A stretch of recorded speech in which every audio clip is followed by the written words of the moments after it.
What is the funniest real-life story you can tell? Back in year 12, we had a practical for biology class that involved a trip on this thing. It's called Skyrail. It makes a bunch of stops as it progresses up a mountain. We were to collect samples at each place and compare them to the final location atop the mountain.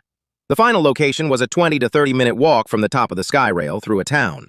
The teachers walked us to the final spot and told us that we were to be at the Skyrail sometime later, and then went to the town to have coffee. When we were supposed to meet up back at the Skyrail, everyone was there except for 2 from the 6 guys from the cart we rode up in. They were late because one of them, who I'll call Chris, because his name is Chris, went to buy a drink from a grocer's before we went back down. For reasons that I think were even unknown to Chris, he bought a 2-liter iced coffee. We were about to go on the Skyrail to make the whole trip back without stopping. That is about a 40-minute trip. At this point, Chris was told that he couldn't take food or drinks onto the Skyrail. Without a second thought, he replied, "No problem," and had started drinking it without breath between words and gulps. He ended up downing it with impressive speed, barely holding up the line to the Skyrail.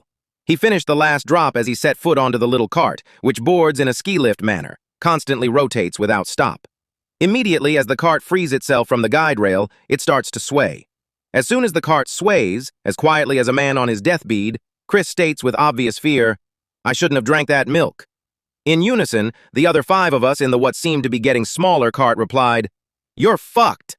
What followed was what was going to be 40 minutes of 5 teenage boys trying to rock the cart in what seemed to be an attempt to free it from the cable.